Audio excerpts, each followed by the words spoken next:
Hello, everybody, and welcome back to Workflows and Espressos.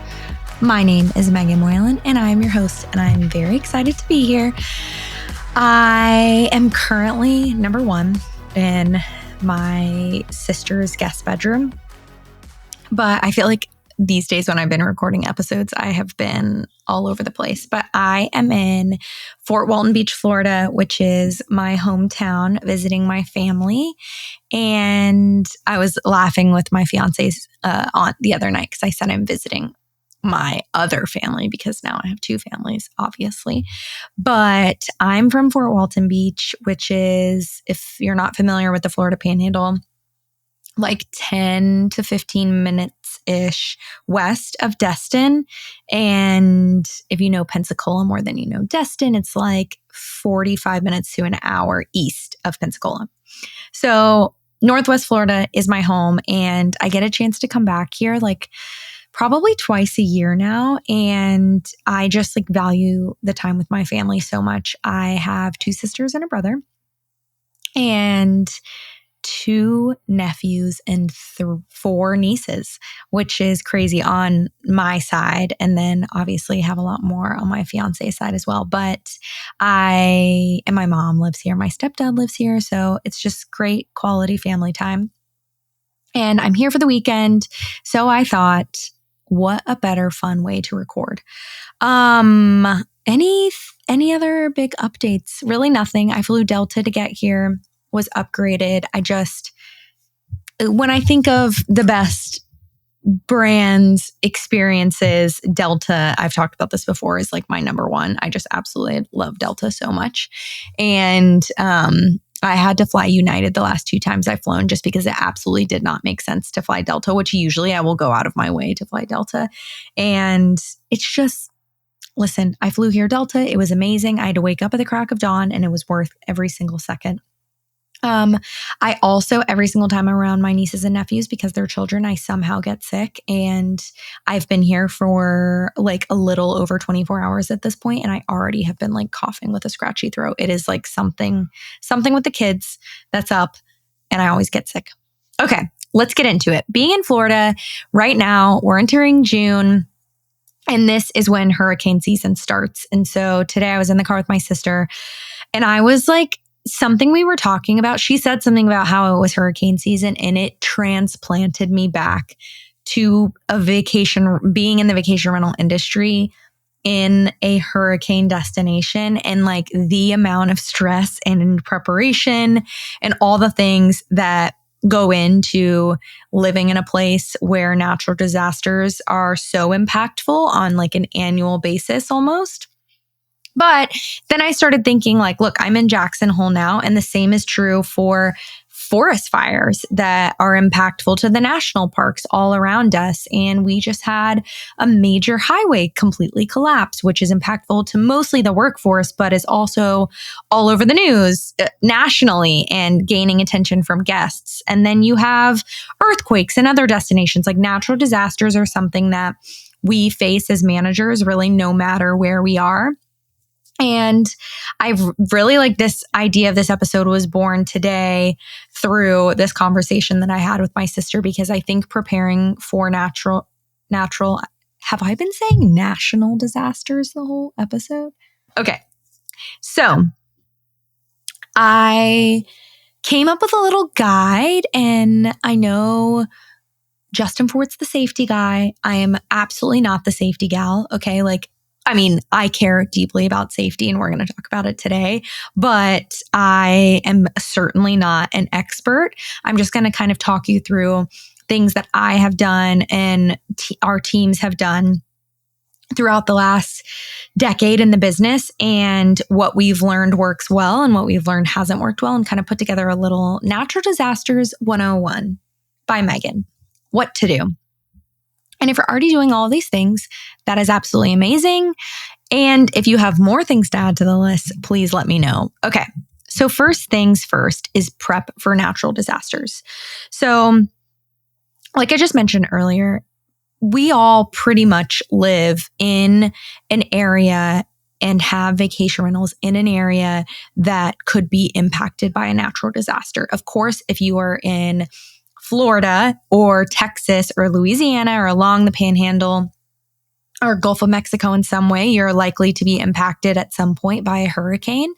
If you're out in the West, fires are a big issue. And then, of course, earthquakes as well.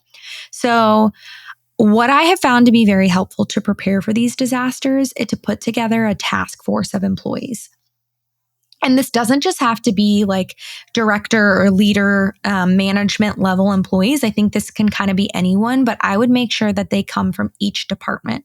And I find that this task force one is helpful because it kind of gets people out of their day to day when they're prepping for it when a natural disaster isn't coming. And it also gives an opportunity for people from all different departments to work together. Of course, if your company is large enough to where you have like pretty siloed departments. And this task force should meet, I would say, like on a monthly basis. And of course, if you are in a certain time period where a natural disaster is more likely, of course, you can't always predict them, than, for example, hurricane season or summer season with areas that are impacted by fires. That I would suggest meeting more frequently, but I think a monthly basis is great no matter what. And this is just kind of something that's ongoing. And this task force should really be like a disaster prep task force. So the one thing that I would immediately task this group of people with is creating templates for guest communication and owner communication when such disasters are happening. Hello, everybody. Okay, so today's really exciting because one of my favorite parts about doing this show is we are all about learning and new tips and things to avoid or things to start doing or things to stop doing. And more than anything, I love learning about hospitality in general. And anytime I can have somebody on the show that can talk to me about their background or hospitality in general, I get so excited. So today, I'm with one of my very good friends in the industry, Ashley Chang, the founder and CEO of In-Haven. And Ashley, what do you have for me today? Hey, Meaghan, so happy to be here. I am here to share some In-Haven insights, some learnings that I've come across as I've been in the industry for a few years now. I'm excited. So tell me something I don't know. All right. You ready? Yeah, I'm ready. Did you know that the 4 largest U.S. hotel national brands each have between 5,000 to 6,000 hotels? However, those brands manage very few of those hotels. What? Example, Wyndham and Choice, which are the 2 largest, don't manage a single one of their hotels. And Hilton only manages 199 of their 5,200 hotels. So most likely when you check into a Marriott, Hilton, any Wyndham Choice, you're actually not speaking to a hotel brand employee. You are speaking to someone completely different. Why? Because these hotels are managed by local hospitality teams. So local hospitality management companies manage these hotels. And these local hospitality management companies are amazing because they're local. They're the boots on the ground. They know the weather, the best restaurant, who to call for maintenance. And so these national brands trust these local hospitality teams to deliver that hospitality guest experience. Wow. Okay. So I can understand this, right? And I feel like I'm a big fan of this, although this news is shocking to me.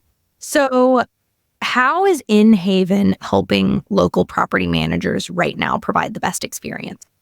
So we know at In-Haven that the local professional property managers are the backbone of our vacation rental industry. And so we're creating a new ecosystem for these property managers, delivering exceptional comfort and hospitality. So we partner with people like you, our clients, to define their standards for their properties. And we focus on the comfort of the stay. So the sleep, eating, and bathing experience. So we help our professional property managers create standards for the bed, bath, and kitchen, the things that don't necessarily need to be unique. No guest is looking for a unique sleep experience, right? They don't want a round bed. They don't want a water bed. They want a comfortable bed. So we help these property managers set standards for bed, bath, and kitchen that can be duplicated across their entire portfolio of properties.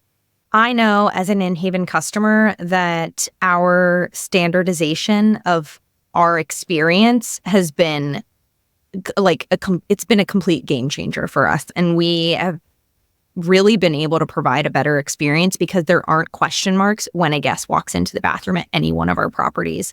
And this is something that any professional property manager should hope to achieve, because you're right, like we can provide unique experiences and our destination, and then the other like trinkets that we put in a home or what we do to define the guest experience. And I don't want to do that with my pillows. So how can people find In Haven and work with you? Yeah, so we are looking to work with any professional property manager in the vacation rental space. You can reach out to me, Ashley, at inhaven.com, or find us at inhaven.com. And we're here to provide, immediate benefits to your business when you set these standards. So we can help with cost savings. We've got access to wholesale pricing, bulk discount volumes, and our prices are up to 75% off retail. We help you with operational efficiencies. We help reduce the complexity for your operational teams. When we set these standards, they know exactly what they're going to buy and how to replenish them. And then we're really helping our property managers improve their guest reviews. So consistency and quality will definitely drive improved guest reviews. So that's what we're here for. Ashley, not only did you teach me something today that I didn't already know, but hanging out with you is always one of my favorite activities in the industry. And anybody that partners with In Haven, Ashley and her team are beyond my wildest expectations. So I am so honored that you have been here with me today. And I can't wait to hear a little something more next week. I'm excited too, Meaghan. Looking forward to it. So what I mean by this is, let's say a hurricane is coming and you know that it is likely going to impact your area in some way. You're just not sure how severe it is. Let's have templates already prepared that says, hello, we are actively monitoring storm X. If it's not named, tropical storm, whatever, right? And here's what we're doing to monitor. Here's when we plan on communicating with you about this storm. It is or isn't impacting you yet, and kind of creating templates for each stage of this process. And of course, you will tailor these templates no matter what, all the time as these disasters come, and we'll go through like the postmortem process as well. But I think having these like ready to go as much as possible, where you can just go in and make some quick edits to both guests and to homeowners, is absolutely crucial. And when you are faced with a disaster, it's just, I'm going to say when and not if, you will be able to quickly revisit all of these templates, put something together and send it out. And you won't have to waste time trying to figure out what you want to communicate, how you want to communicate. Like, let's just prep it ahead of time. Okay, home preparation plans as well. This kind of goes no matter what disaster you're facing, right? So these home preparation plans should be designated by the level of severity. And of course, like, there are going to be times when we don't have the opportunity to prepare for a natural disaster. I completely understand that. But if you know one is coming, in the case of a fire or a hurricane, you can essentially understand, like, okay, at this point, we need to go out and secure patio furniture. At this point, we need to go and shut off utilities if a winter storm is coming, and make sure that, or, leave the faucet dripping, whatever it happens to be. Just creating a home preparation plan and having that documented to use as an SOP is something that I would highly, highly recommend in the event of a disaster. Along that line, what are you going to do post-disaster? So creating a home checklist for post-disaster that you can then communicate to those homeowners or guests if you have reservations coming in. So essentially creating a checklist where you visit each property and you put eyes on those properties or have somebody visit them and kind of go through, like, okay, is the electricity working? Is the driveway cleared if there was debris in a storm? And kind of create that list. So all things like home preparation and then home postmortem analysis inside that disaster prep file, that is all going to be created by your task force. Evacuation zones are another really, really big thing, particularly with fires and hurricanes. There were so many times when a hurricane was coming and we'd be like, oh gosh, okay, well, I can't remember if this property was in this evacuation zone. It's best to just go ahead. Your county will have your evacuation zones. It'll tell you, like, this is zone 1, no matter what, or zone yellow, whatever. No matter what, if a storm is coming, this is likely to get evacuated because it sits very, very close to sea level versus this group of homes that's a little bit higher up. You don't have to memorize it, but please have it easily accessible. I promise you, I have learned this many times the hard way. It is so helpful to have this. And honestly, too, if you can kind of come up with, or if you can screenshot it or save the file and then put it into a email template with your homeowners and your guests during a disaster, and then you can be able to communicate like, this is where you're staying and this is where the evacuation zone is, just so you're all very, very clear on the evacuation process. It's just super, super helpful, and you will thank me later to have it easily accessible. Travel insurance is another big thing.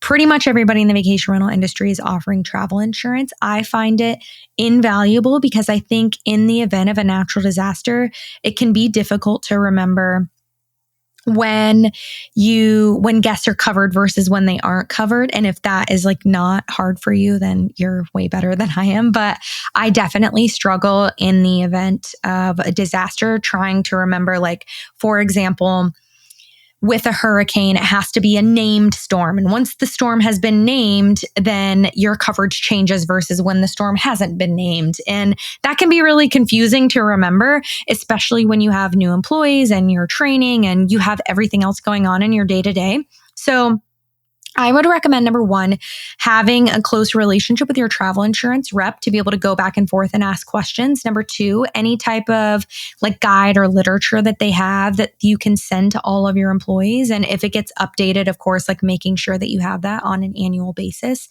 Another thing that I absolutely love, I highly recommend either having your travel insurance rep come to you annually if you're lucky, or if not, holding a virtual meeting once a year where one, they train your team on selling travel insurance, which I think can be a huge income provider for, not huge, but it makes a difference for you if your team is upselling travel insurance, and can obviously, of course, make the guest feel a little safer.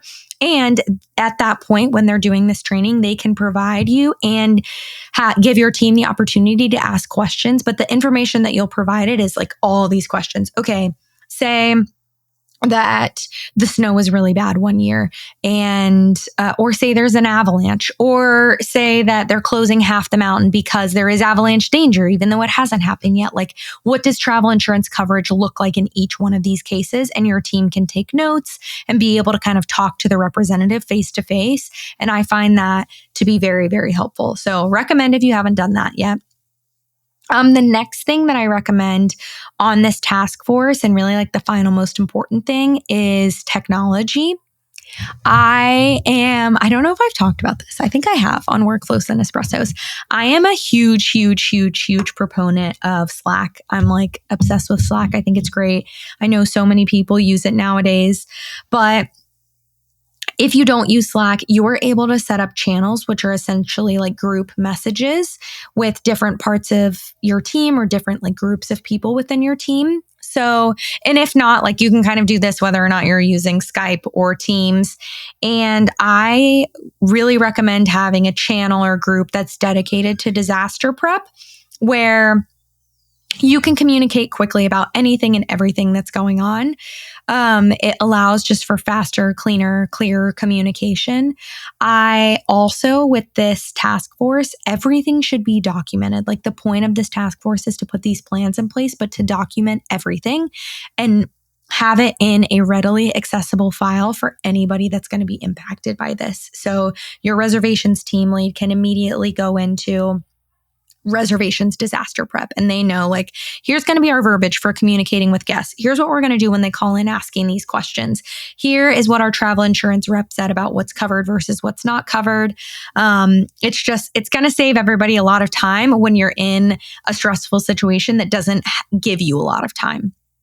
And then email and texting platforms to alert guests and owners at a group level, I think, is really, really important. And pretty much every property management system has some type of email software built into it.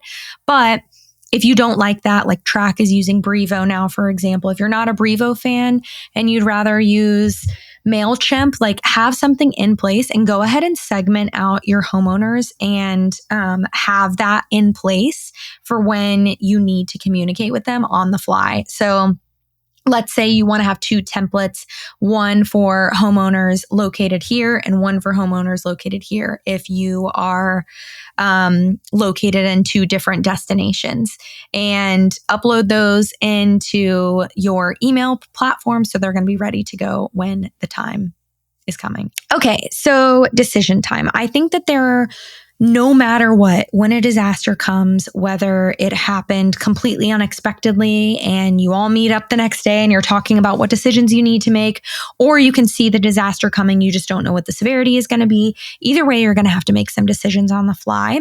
But I want to talk to you about decisions to make ahead of time. Number one, if we learned anything during COVID, the refund versus credit, entire versus neither, decision is very, very, very important. And I would go ahead and set those boundaries now and have a very, very clear policy that everybody who communicates with guests and everybody who communicates with owners is clear on.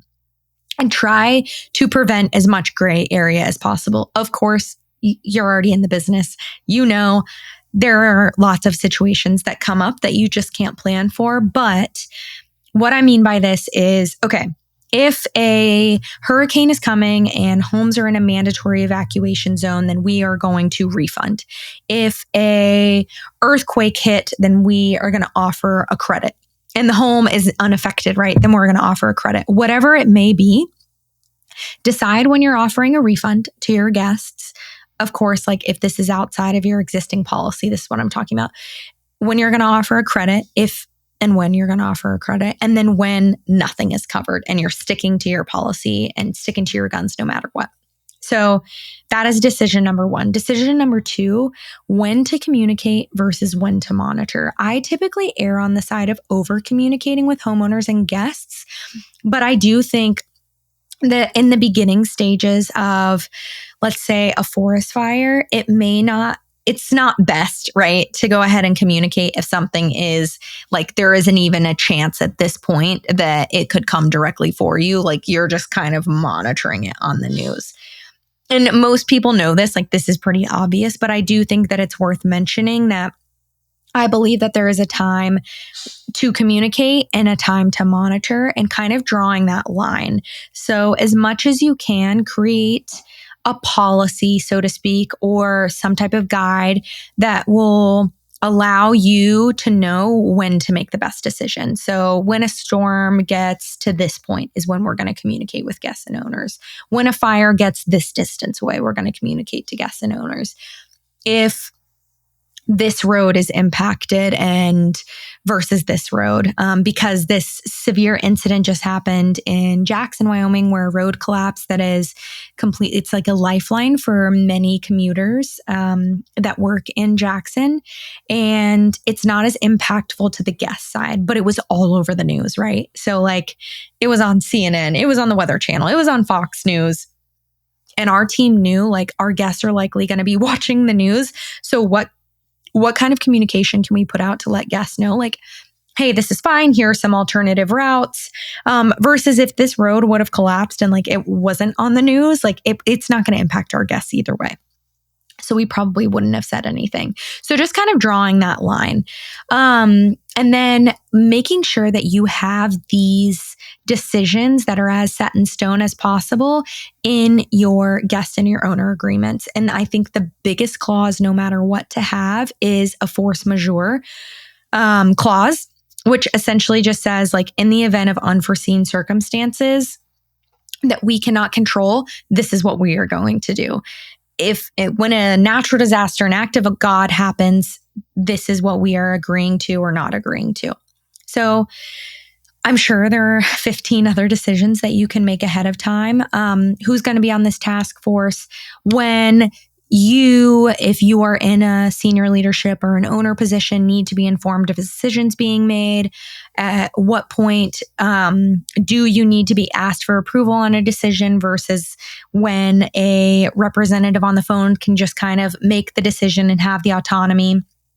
All the decisions, like just kind of, I would sit down, and I think in this task force meeting is a really great place to do it, and just ask all the questions that you possibly could from a perspective of an owner or a guest and try to get as many of those answers as you can ahead of time. Like I said, as much prep as you can do, the better, because when you're in these situations, like, it's very stressful. Okay, so during the disaster, this of course depends on what type of disaster you're dealing with and what the severity is.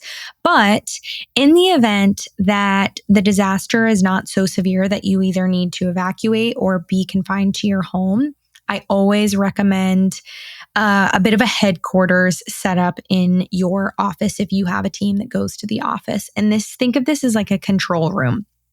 In this control room, in here, one, you're monitoring the disaster, you're communicating with your teams and letting them know what questions need to be answered, from you versus a team lead over here. You are communicating with any guests and owners that get escalated up to you. This control room or headquarters is really like live support and decision making as the disaster is happening. And of course, like, this really depends on the level of disaster and how far out it is. But I think that this is really helpful because you know what? There are a lot of times when a disaster strikes that you've been preparing for it, particularly in the case of a storm, and it is not nearly as bad as you thought it was going to be. And so you're at work the entire day, but it's kind of all that's going on. Create an Excel spreadsheet of every house that you have, what evacuation zone they're in, whether or not they've been checked out to make sure that they're okay, whether or not they've been secured yet if a storm is coming, and just monitor that spreadsheet while you're in this like control room with your team. And it can really just be like a quick and easy place to make those hard decisions as they come up. Remote work is another thing. I think if COVID has taught us anything, we're all already prepared and set up for a quick, easy transition over from remote or from like working in the office to remote work. Of course, if you're in a position that allows you to do so, but having that plan in place, if you don't already, from when to transition to being in the office to remote work and what that looks like. And then communication. So when you're in this headquarters setup, these guests and these owner text messages and emails are going to be going out rapid fire. So this is the opportunity that you have to really over communicate with your homeowners and guests. We are monitoring the situation. These are the precautions that we've taken. We are currently, if the storm or fire or whatever, if the disaster has already happened, we are currently going to each one of your properties and we will communicate it to you by this date. Meaghan, who is the owner of Outpost Group, the company that I worked for, is always communicating to me how important it is to set expectations and live up to those expectations. And of course, I always believe that it's better to over communicate than under communicate. And I think as much communication as you can have with guests and owners when it is the right time, the better off you are. Just do it. Okay. It sucks and it's tedious, and then they start responding, and that's really stressful because then you have to respond to their responses. But I promise you, after all is said and done, they will look back and say, oh my gosh, company A is so communicative when anything happens. My second home is hundreds of miles away. I have no idea what's going on in that area, and they make me feel so comforted. I love this company. I would say the most important time of learning is after a natural disaster happens. And this is the post-mortem phase. And I think you learn so much during this phase. And what I want you to do is post-natural disaster, of course, after you make sure your team is okay, you make sure your properties are okay, you communicate with your guests and owners, I want you to go through every step of what you have done in your planning process and where it went wrong and where you could have done things better, and revise. Having your disaster plan completely laid out. Honestly, like, the reason that we came up with a task force to begin with was because a hurricane hit. We didn't have the right communication in place. We were kind of all over the place when it came to guests, refunds and credits and what we were going to do. We didn't know the evacuation zones, and we didn't know when we needed to secure houses versus not. And so our team met after this disaster, and we sat in the room and we were like, here are all the places that we really screwed up and what we want to do better. And our task force was born out of this meeting. So learn from my mistakes now and create this task force before this happens. But I do think that the best learning opportunity is after you deal with it yourself, right? Learn by experience. Trial by fire. Yeah. Yikes. No pun intended. Anyway, meet with your team, talk about what you did wrong, talk about what you did right and what you want to continue to do no matter what. Shout out the employee that did an incredible job managing X during this natural disaster. Talk to employees who maybe underperformed if they're in a leadership position. And of course, the disaster wasn't so severe that something like personally happened to this person or someone in their family. But of course, like communicate with your employees on what you can do better next time. And of course, like highlight the things that they did really, really well, because this is stressful. Like I always say we're not curing cancer, and I understand that we aren't like performing life-saving surgery, but we do provide vacations to many people year over year and day after day that are very meaningful to them. And we're also taking care of an asset for our homeowners that's deeply important to them. In many cases, if not from a sentimental value to certainly a financial level. And I think that the best that we can do is take care of those houses as if they were our own and communicate kindly and professionally to guests and owners. That being said, the last note that I will make is you see the worst of people in these circumstances. And I thought that people could be mean until COVID happened. And I saw a different side of people that I never thought existed. And so always give your guests and owners the benefit of the doubt. And if they are not aligning with you, and if you've learned who they really are during this disaster, it is okay to let that owner go or to put that guest on a blacklist. I think that that's a thing that, I mean, we talked about it a couple episodes ago.